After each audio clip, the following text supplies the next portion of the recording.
So, thank you very, very much for coming today. I know how much you guys value having time not in classes or in exams.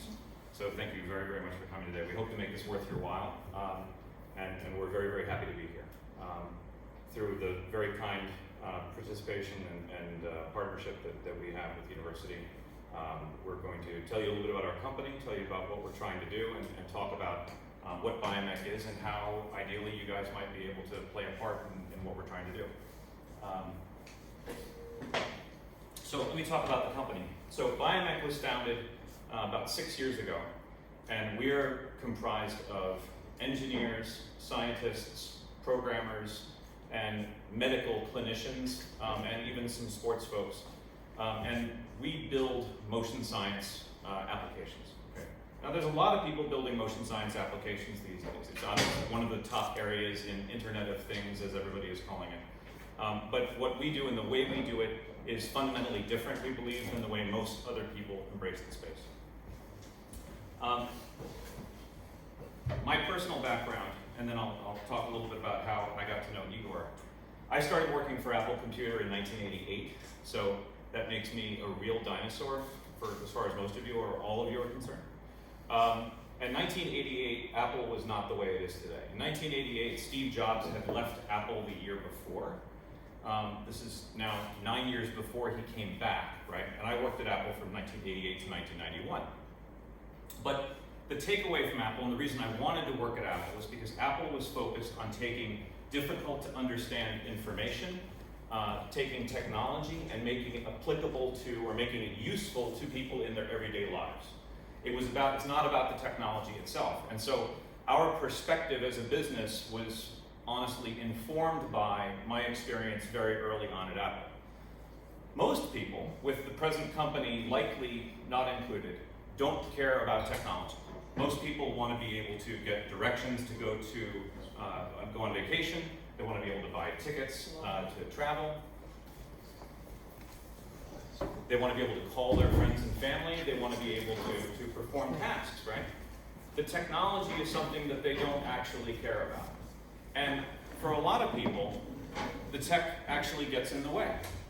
So for instance, when we take doctors in clinics and we make them enter everything into a computer, you end up visiting the doctor, and some of you have probably never gone to the doctor where it wasn't like this, but you go to the doctor, and the doctor walks in and barely looks at you, sits down, and does this.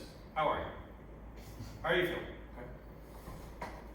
That's where we move away from. That is not what we try to do. We try and take technology and make it useful so that it's enhancing the relationship, it's enhancing the data, it's enhancing the ability of people to use that information to help you get better and things like that. And that's kind of the inspiration from Apple. I then went and founded a number of startups over the years, and I kind of did startup to startup to startup. So I'm what we call a serial entrepreneur, right? But for whatever reason, it was never the serial entrepreneur where, in 2 years we're all going to be ridiculously wealthy and we're going to move to Saint-Tropez, right? Instead, it was we're going to work really hard for 5 or 7 years, learning how to make some really hard topic better. And then, yes, we'll probably all make some money in the end, but the goal was never about the money. The goal was always, how can we take technology and apply it to real world problems? But we start with sort of real world problems. So we found BioMech, and over the years I've personally programmed for every platform you can think of. The first computer I ever programmed was a Timex Sinclair T1000. Most of you will not know what that was. A TRS-80, an Atari 400, an Atari 800. And when I first learned to program, I was learning to program on punch cards, where you didn't get to write on screen. You had to fill out little circles like you're taking a test, stick it in the computer, and then it either works or it doesn't. And if it doesn't, you take your stack of punch cards back all the way over here and find the one that's wrong. That's what debugging was way back. We've come a long way. So we start BioMech, and I'm trying to solve a number of problems. We'll talk about the hardware, we'll talk about the software, we'll talk about the engineering, and you guys can ask any questions you want at the end, and if you'd like to ask them during the presentation, that's okay too, okay? So we didn't start with the premise that we were going to necessarily make sensors. We didn't start with the premise that we were going to necessarily take in data from cameras. We started with the problem, we need to capture reliable, accurate motion data, which sometimes is for sports, sometimes it's for healthcare, sometimes it's just to find out whether I'm moving better than I was moving the day before, right? And so we were solving a lot of different problems before we selected which technologies we wanted to use to measure motion. And I came across a particular problem when we were first working with camera-based motion data. And a certain individual in the room had a YouTube video up, more or less solving the exact problem that I was trying to solve.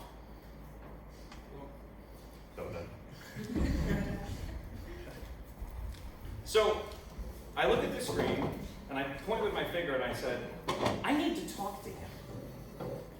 And a month later, because he started hiding in various online, he wasn't on this platform anymore, he wasn't on that platform anymore. He closed his MySpace account or whatever the heck it was. Anyway, so I finally get a hold of him and we start working together in a contractual basis. Me in the United States, you at the time in Germany, right? And then that worked better and better, and we continued to evolve and build tech. And then that turned into inviting Igor to become our director of research and development. And then that turned into, and I'm going to say this very, very nicely about you guys. In the United States, we have lots of problems. Okay? You guys probably know most of them already. Okay? But one of the problems that we have is that people don't necessarily work as hard as they did when I was growing up, okay? So it's hard to get people who are in that culture to embrace, I want to solve this problem and not let go until it's solved, okay? So I said to Igor, if we were going to start our own office in another country, where we might have better access to highly educated, motivated students who are interested in solving real-world problems, where would we do that? And he said here, and I said, great, let's do it. So the reason why we're here, and we'll talk more about that in a minute, is because of that. Okay. Do you want to talk about your background? No, good. I have my LinkedIn profile active. So, right. And I apologize, I'm a little jet lagged. I'm doing okay, but if I pause for a second, it's because I'm letting my brain catch up, so sorry in advance. So, what does motion analytics mean? I may actually pass this around earlier than I was planning, just to go ahead and do it that way, okay? And I apologize. If I don't know what the individual areas of focus are for you guys in terms of science, engineering, programming. Can I get a rough count of people who are regular programmers in one form or another? Could you just raise your hand if you regularly program something? Okay. And in terms of physics, applied mathematics, relative percentages? It's almost everyone are programmers, just a little bit shy. Okay. They are. So, and by the way, we are not one of those companies that, okay, I'm CEO, right? Okay, this is as dressed up as I ever get, okay? When I'm in the office, and he'll tell you, I wear a t-shirt and jeans, all right? So you don't need to be shy is what I'm trying to tell you. We're approachable. The only people who ever need to be shy are the people who've done something horribly, horribly wrong. Anyway, so proprietary motion analytics. So what is motion? Okay, so in this case, the motion that we're capturing is orientation in 3D space. How is something rotated or aligned, right? How fast is it accelerating in a particular direction independent of gravity? If I take gravity away, right? How fast is it rotating in degrees or radians per second around multiple axes, right? And lastly, what are the forces of gravity on me at any moment in time? Because when I'm leaning to the side, I have different forces of gravity on going this way. So we measure all of that. We'll talk more about that in a minute. But that information in and of itself is not useful. It's the kind of information that people who are performing a clinical trial or a scientific experiment capture, and then they chart out and they graph, and we'll talk about that too. We take that and convert it into something real that somebody can use for a particular purpose right then and there. That means in the case of clinical, in the case of medicine, being able to measure whether somebody after surgery is moving better or worse than they were moving the day before. Are they getting better or worse? Being able to measure how hurt somebody is if they sustain a fall. How many of you have had a family member who's older fall down? Yeah. And that is a normal progression. That happens everywhere, okay? Of all the problems that BioMech is trying to solve, if we can create products that reduce falls by 2% per year across the population that we provide these products to, we've just saved hundreds of thousands, if not millions of lives, right? So our principal objective, as I said, is to turn information into actionable information, but using one simple example that you're about to see, we can help people not fall down, which means they're gonna live an extra 5 or 10 years compared to when they would have gone down that logical chart. Now today, if I go in and I'm elderly and I get and I have a hip blowout, or I get my knee replaced or something along those lines, guess how the doctor determines how good you are? He says, how do you feel? Well, how I feel is not necessarily representative of how well I'm doing, right? How I feel could be driven by, you gave me a great big bottle of pain medication, and right before I came in here, I took 2 of those pills, and I feel great, right? Okay? So I'm horribly sick, and I'm probably gonna die, but I feel great. So getting somebody to tell you how they're doing is not useful necessarily in medicine. Sometimes it helps. And by the way, up until recently, for certain types of problems, it's the best data we've got. So that's why we use it. These change that. So the core platform technology, as I said, is based on healthcare. We also have sports. I'm assuming maybe most of you have heard of Tiger Woods? Okay. So one of the people in our company is a professional golf player named Heath Slocum, who beat Tiger in 2009 at the Barclays. Right before Tiger went down the first time, so he was still excellent. So Heath is a fantastic guy. He's a professional golf player, and he's part of our company, and he is lead for our sports initiatives in the space. So we have a very credible presence in that. We have a golf putting app. But most of what we do is designed for research, clinical research, and healthcare. Am I skipping things? No. Okay. You're doing great. So what does the office look like? We have a very modern office here. We'll show you some pictures in a little bit here. It's a city center location. We have 6 current full-time development staff working out of the office. We have space in the facility for up to approximately 20 people. Everybody is very motivated, very driven, and they're here. So if you want to ask them and not take my word for any of this, you can ask them. And since I'm not really good with Serbian, I don't know what they're going to tell you. So, but to be point on this, we focus on using the latest and greatest technology. So when I show you what we do with our hardware, we make these. I personally soldered and green wired the original prototypes of these boards, of these devices. I personally programmed the first firmware that went onto these devices, the IMUs, the microprocessors, the power consumption optimization. So everybody in this company actually works in one form or another, but we literally made everything you see here, right? And we're focused on leading edge stuff because we're not buying hardware from somebody else and saying, yeah, we're going to use the data, we're just going to use machine learning to go ahead and try and solve these problems. We're working on leading algorithms that candidly, and I'll ask Igor to amplify this, the algorithms that we have built are better than the best machine learning algorithms that are out there today. It doesn't mean that they will always be there. We're constantly making them better, and it may be that machine learning catches up or we mix it in interesting ways. But the stuff that we've built is so good that up until today at least, we're not able to use machine learning to do better than what we can do with our proprietary methods. Okay? So the hardware. We have 2 different varieties that come with and without onboard memory. And I probably should switch over and do a demo now. They weigh 5/8 of an ounce, so about 18 grams. They last for approximately 8 hours, and the Bluetooth will work up to 150, about 50 meters away from wherever you're measuring. Okay. The Wi-Fi will cover an entire football stadium. So with the proper access points, we can measure motion on multiple people at the same time as they're playing football, as they're playing cricket, as they're doing whatever.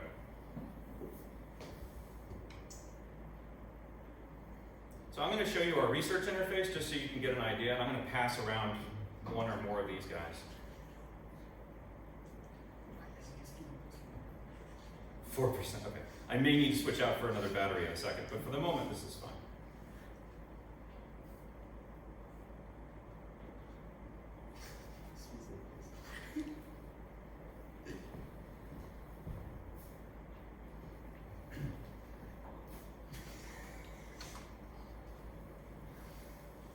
Now, what you're looking at is just a piece of what we send. So I said before, we send orientation information, right?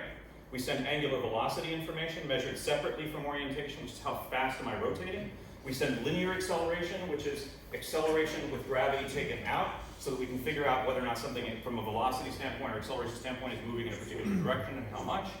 We have gravitational acceleration, so I can determine whether or not somebody is close to 0.98 and I'm getting ready to fall over. We also send temperature, humidity, pressure, and elevation. And those are sent at a lower data rate because we don't need them to be as fast. The data that you're looking at there is currently sent, everything I just said is sent 100 times per second, okay? And it takes 20 milliseconds for the data to get from there to there. So it is very, what we call real time. The data is coming in with a live stream with only 20 millisecond delay. Same thing for Wi-Fi. Sorry. Moreover, we built our own real-time smoothing engine. So if any of you are involved in signal processing or applied mathematics, you know that for certain signal streams, smoothing is necessary because the raw data you really can't use effectively, right? So we built our own real-time smoothing engine so that as the data comes in, every single sample is able to be used both in its raw form and in its smooth form immediately. Now again, this is our research interface. Regular users of our system, except for people in clinical research or research, never use this interface. This is what we use to record new data that we're trying to build algorithms around for detection and metric extraction and all other stuff. But it shows you how real time it is. And it shows you if you make the same motion again and again, and whoever has it right now, just make the same gentle motion around and around or something like that. I don't know who's got it. See that pattern? That's your signature for that motion. Somebody else in the room, your signature making the same motion is going to be different. These guys are so sensitive, we can tell the difference between two people performing more or less the same motion with a high degree of accuracy. Moreover, if you make the same motion again and again for a second, can you make the same motion again and again just for a second? Okay. See those peaks and valleys? Let's say the first peak and valley is you on a Monday, and the second peak and valley is you on Tuesday. Now I can compare those numbers, and I can interpret, depending on what it is we're trying to learn about you, whether you're getting better, worse, performing the activity stronger with greater intensity. We can now compare, we can quantify the information. Now I'm not asking, how do you feel?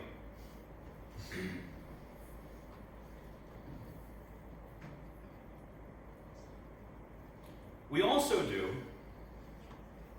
frequency extraction. So whoever has the sensor right now, if you could gently tap the sensor on the table about 2 times a second on any side.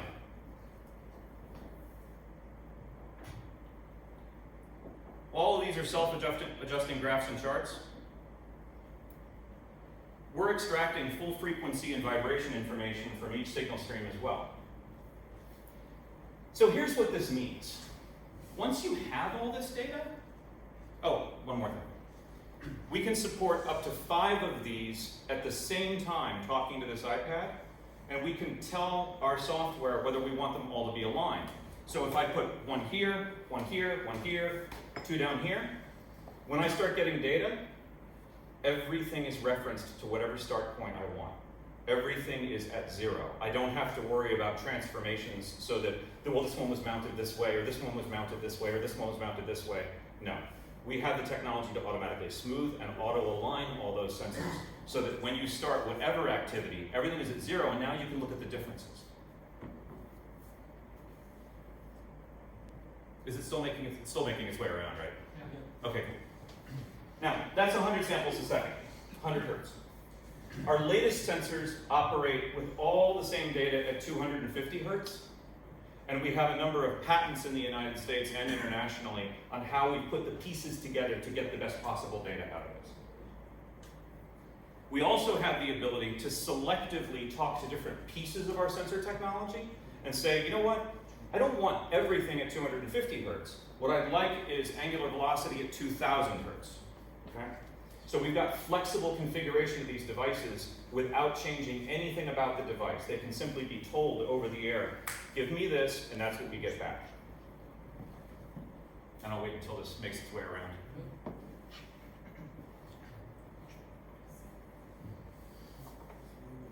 And I'll switch to smooth just so you guys can see the difference.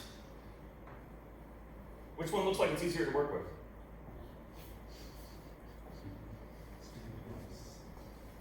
So what I'm trying to say is, we've built this platform, right? Thank you very much. We've built this platform with this fantastic hardware, this fantastic software stack that can do all of this wonderful stuff in real time. And then we can apply that to any problem. So I'm assuming you guys have all heard of, and some of you even have things like Fitbit or Up24 bands or wearable trackers of some kind. Apple Watch, Samsung Watch. Okay. They're operating 1 order of magnitude at data rate lower than we're operating in general. Okay. That means we can see things with our sensors that other people can't see with their sensors as a general rule. Okay. So when they want to change whether or not they're doing this kind of thing, they need to build new hardware for the most part. We knew that we wanted to use this for everything, so we made it do everything. Now what we're looking to do is expand the team here so that we can apply this to real-world problems. So let's look at some examples of real-world problems. This is a good dovetail? Yes. Because again, I'm a little bit. Doing great.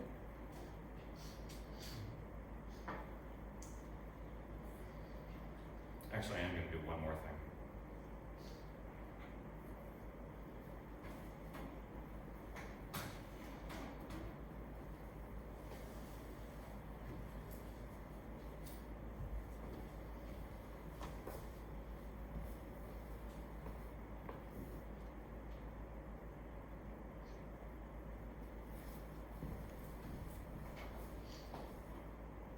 It's not always fun to have to work with data and not know what you're looking at, is it?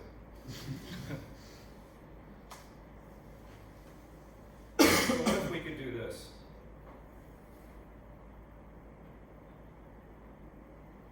So now you've got synchronized video with the data coming from up to 5 of these guys to work with. So now we've got this toolkit of stuff we can work with, right? Igor, should I just jump to gate? Yep.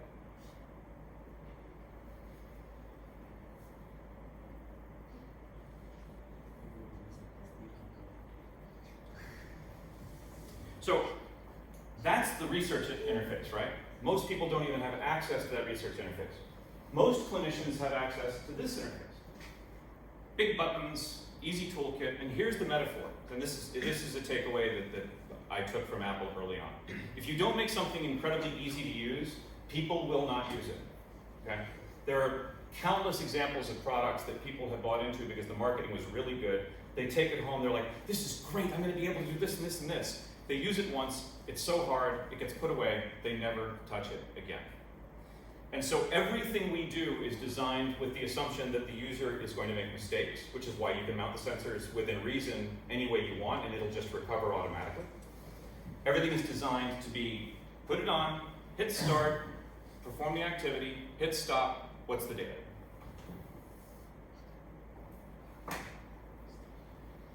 So this is exactly the same sensor. It's just got a nice little convenient clip on it so I don't need to use double-sided sticky tape.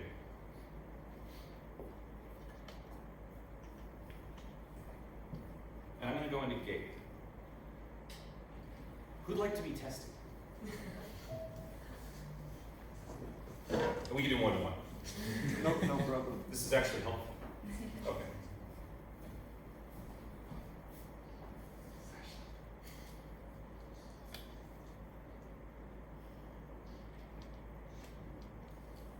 Sorry, I may have loaned this to somebody. Let me just make sure it's still paired.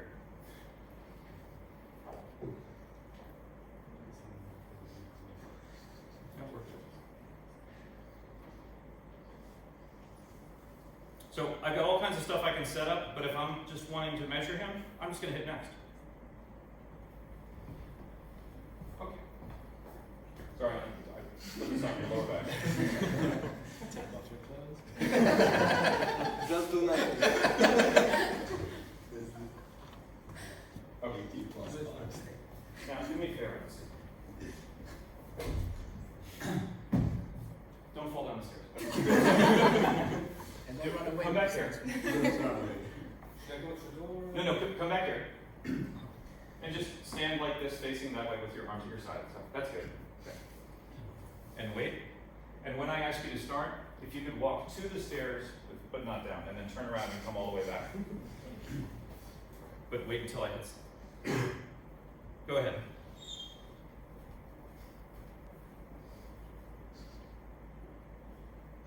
Oh no. Now you don't have a center. And stop.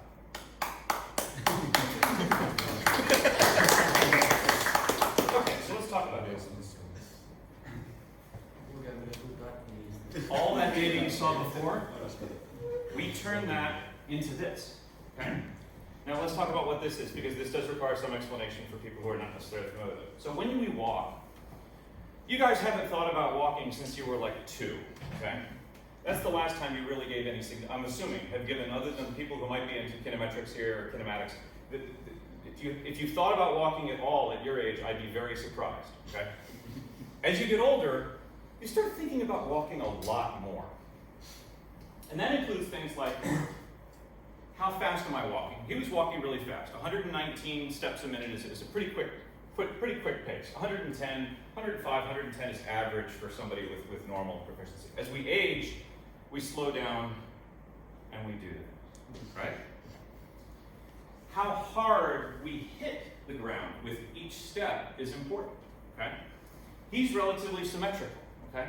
So at least in that example, you hit the ground on average with your left steps of 0.34 Gs, and on your right steps with 0.36. So marginally higher on your right, okay?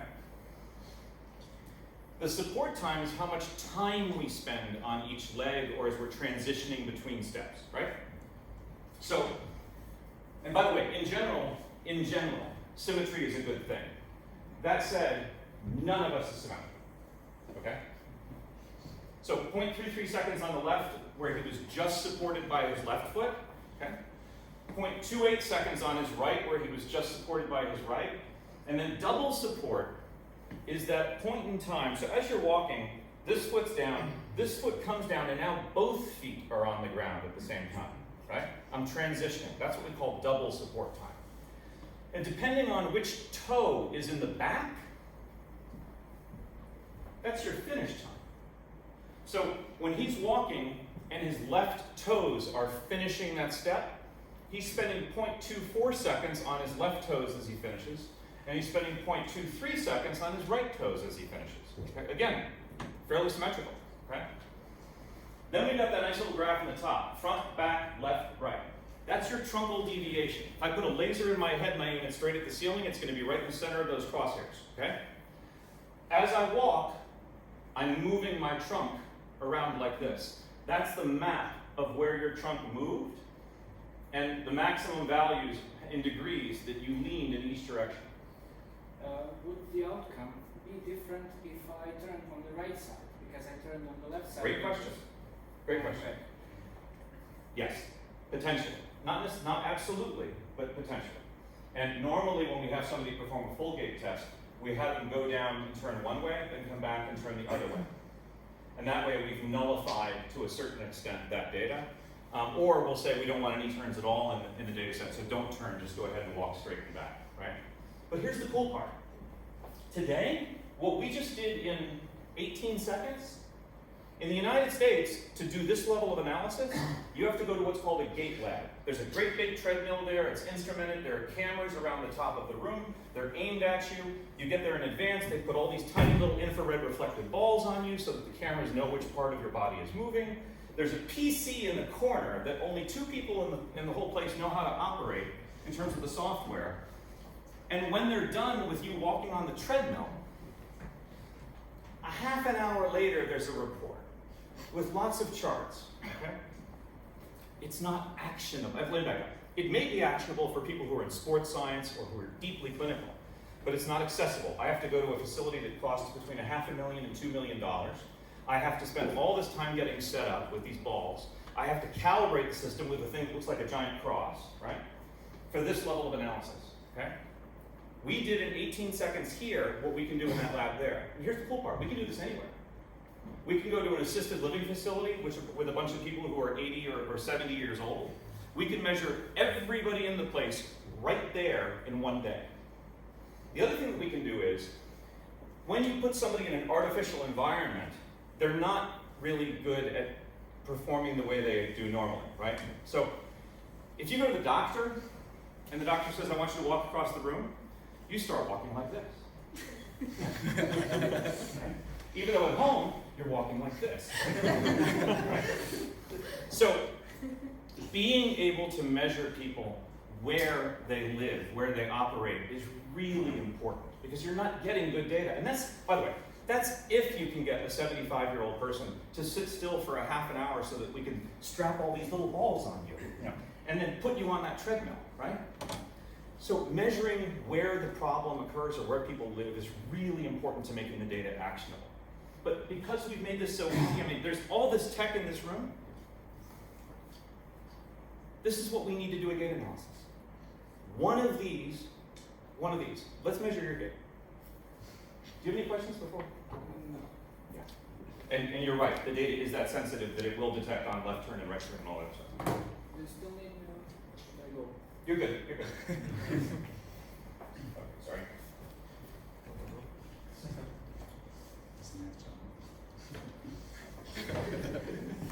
Okay. Let's go ahead and stand here if you could, and then face that direction. We'll repeat. Oh, sorry. Sorry. Hang on. New test. I have to do the same test. Or Yes, please, go ahead.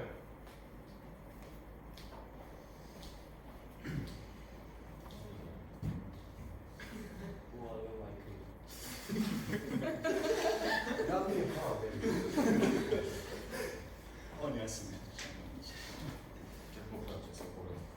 You're right leg dominant. Because of coming. Now, the good news is you just gave me a great idea for a new car. Because with the right sneakers or flip flops, I don't need this anymore. I can do this. So, you're hitting the ground more than twice as hard with your right steps than with your left steps. Okay? Now, congratulations. You can do that up until you're about my age. Okay? Then things start breaking on their own, and the fact that you've been doing that a long time is really not good.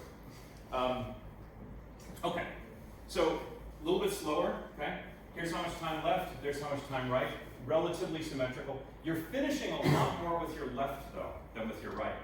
And that's because you're doing this. Now, I'm exaggerating, but effectively, you're getting set up on your left a little bit more, and you're planting, and you're coming down like this. Down like this, right? Do me a favor, I should have left this on. Put it back on. We're gonna fix you. It's not fixing. I was the B-boy for 20 years. So. You're all good. And by the way, I thought I was invincible too, right up until like 35. Okay. So let's go back. Igor, do you want to add anything, or am I doing okay? I think good. Okay. Okay, turn around.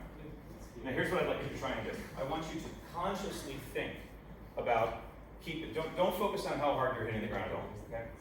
Just focus on trying to walk straight up and down. Okay? And then perform the same thing when I say to start. Is that okay? Absolutely. Go ahead.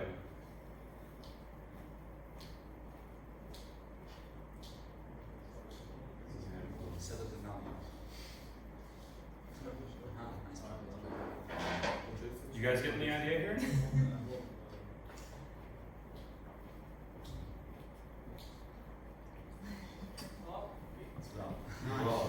Oh. Congratulations, you're fixed. You're good. That's great. Thank you. You will get the bill later. Do you know how we do this today in a hospital? A bunch of relatively highly paid physicians, okay, take an iPad or an iPhone or whatever. They say, okay, walk down the hall. They video you, okay? And then afterwards they say, okay, wait here. And they all go off into a room, like 4 of them. And they lean over and they look at the video and they go, I think he's what do you think? There's a big difference between that and this costs a whole lot less. So, in the old days, when I was a kid, my mom would say, you know, when I was like 5, you look hot to me, let me feel your head. She'd put the back of her hand on you, right? Okay. Then, which I don't think you guys have ever experienced for the most part, then we had mercury thermometers, right? Where, hang on, I gotta take your temperature. Does anybody know why I'm doing this with my right arm? Yes. Yeah, okay. Wow. You're using steel there. Yeah. So, Third world country.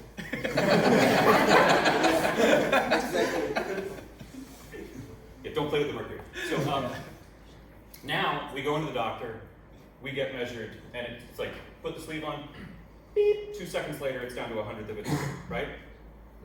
That's the design objective. Put it in, hit start, X number of seconds later, there's the data, just like reading somebody's temperature, okay? Now, to get there, you saw the raw data, right? This is hard. We make it look crazy, crazy easy, because that's the goal, right? So when I worked at Apple, Larry Tesler worked at Apple very early on, and there was what we had called Tesler's law of complexity. And Tesler's law of complexity is that complexity is always conserved, just like thermodynamics, okay? That means that what's easy on the programmer is hard on the user. What's hard on the programmer is easy on the user, if it's done well. That's what we try to do. Any questions so far? Okay. I'll show you one more example of this exact thing, because I want you to see, just like with you, what can happen.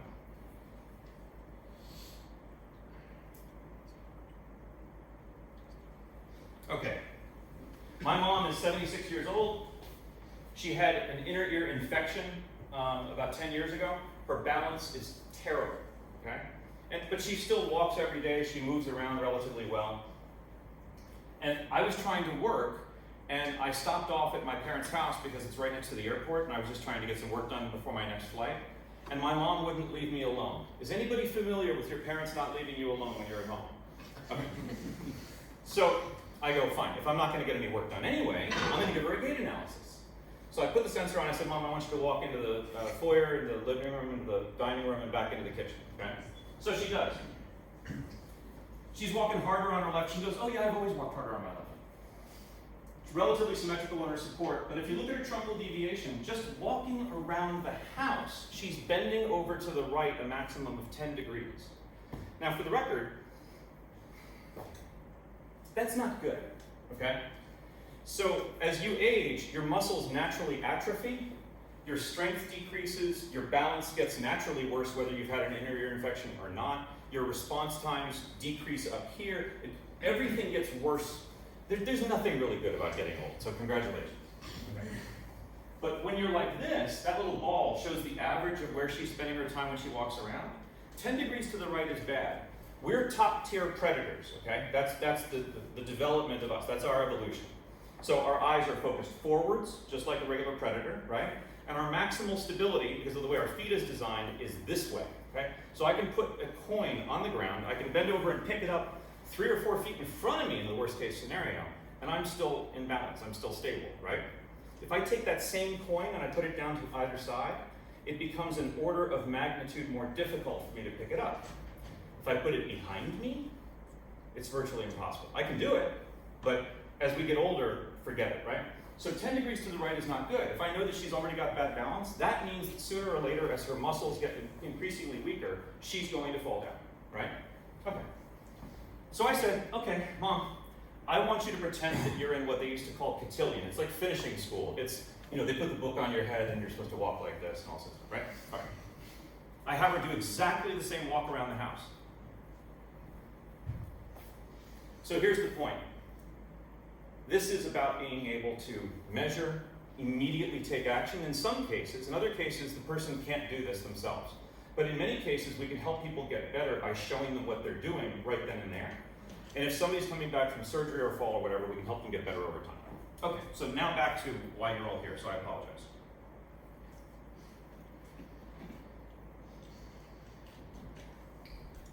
So there's our hardware. So we make these applications and toolkits. You've just seen examples of these. We have lots of different toolkits that are in development, and they're designed to be crazy easy to use, every one of them. For people who have, do you know what TBI is? Have you heard about when people get hit in the head when they're playing sports? And over time, their abilities decrease dramatically? That's TBI, traumatic brain injury. But our toolkits are being used by clinicians in orthopedic surgery, they're being used by physical therapists, they're being used by neurologists, they're being used by everyday people who want to be able to see whether their gait is better or worse or how much time they're spending.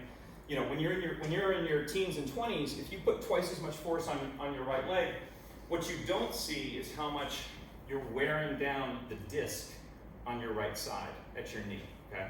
So I'm right leg dominant. I've walked harder on my right hand side all my life.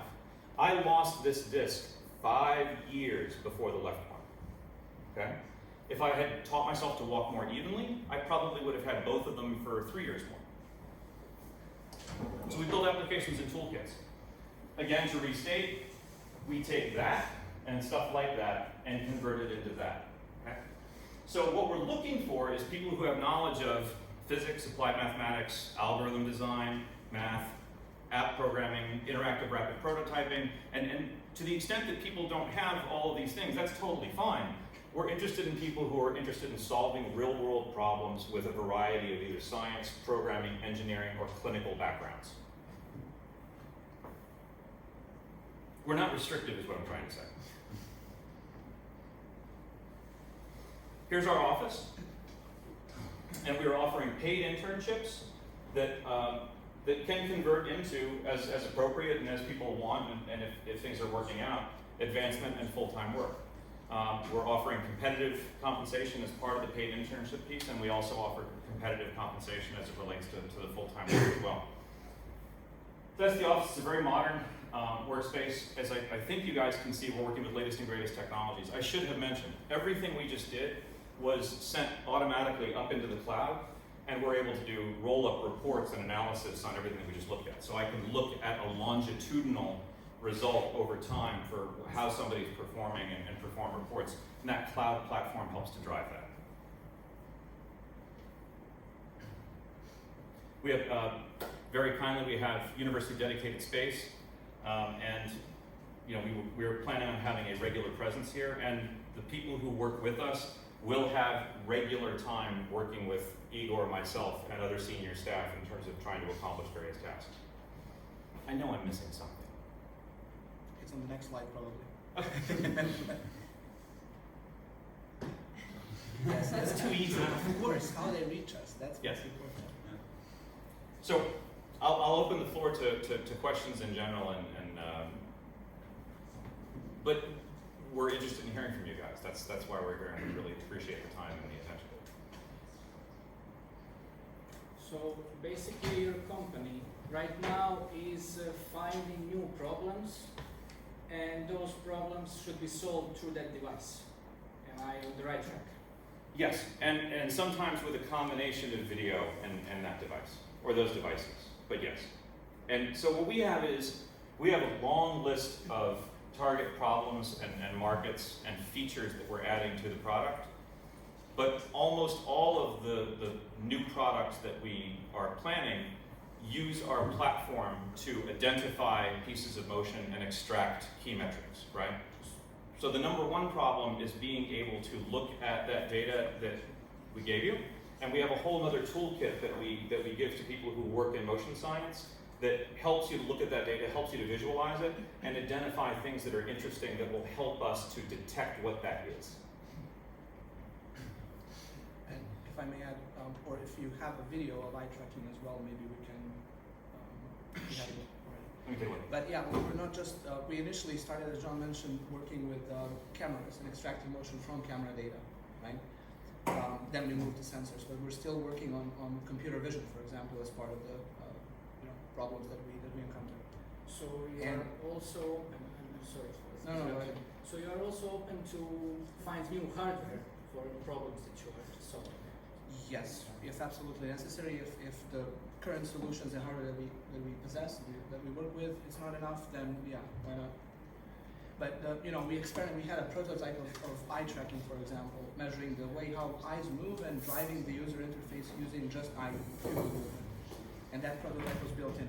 Or a good example was this Fourier transform and frequency analysis that John showed. So we will have a toolkit dedicated only to that, but this was built as a part of the prototype. So we take what other people publish and then try to build that systems and try to apply them in.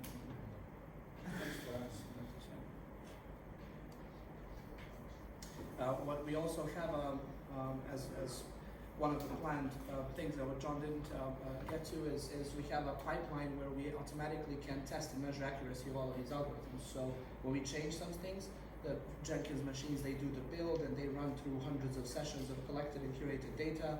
They apply these step detection and measurement algorithms and they see how accurate they are. So we have a record of through the time how accuracy evolved and did we improve and in which aspects and stuff like that. These things are something that students from here can also develop, right? It's not just mathematics and data and all of that. So there's all kinds of web, both front end and back end technologies that we develop, APIs and primarily app and algorithms. So it's a pretty big stack of products, right? One of the things that we might go into is pattern detection and analysis in frequency domain. Like automatically you just put sensors on, like 3 or 4 sensors on a table, and then in like 5 minutes, you just tap on that surface, all of the sensors record vibrations, and then you say this is this action, this is this action.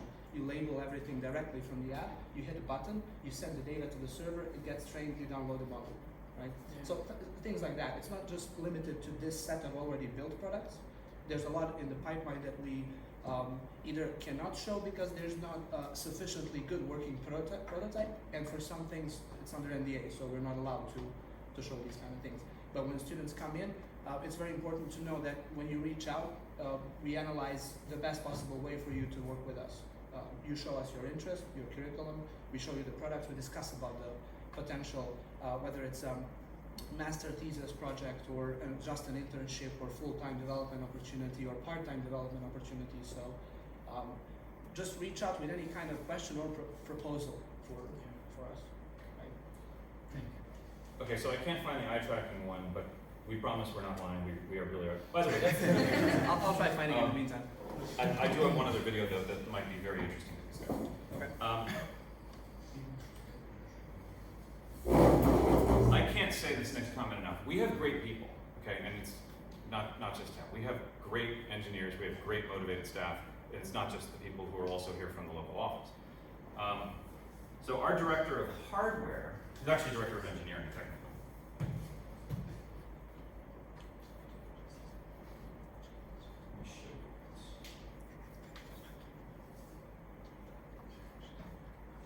Come on.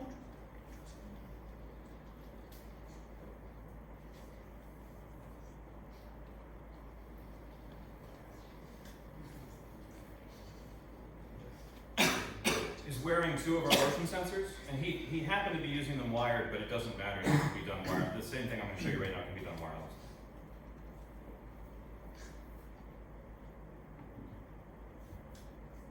Oh, come on, that's it. Here we go.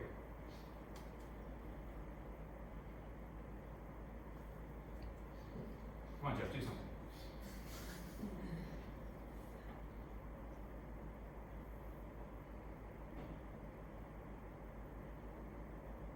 I swear this worked beforehand. Hang on.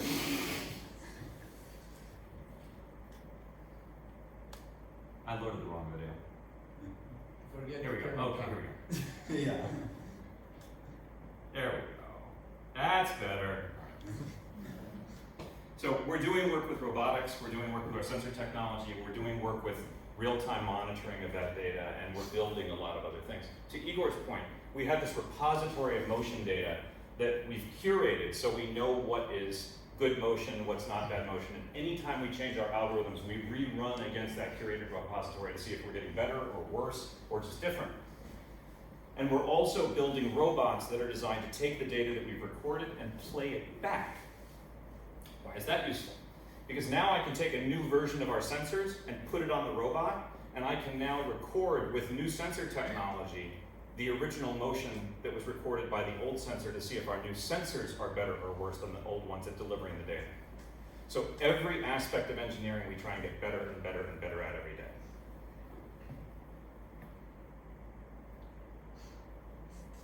Y'all didn't find it? Any other questions? Did I suck all the oxygen out of the room? All right, guys, thank you very, very much for your time. And again, please, we're very interested in seeing if any of you would like to work and take a look at what you're able to do.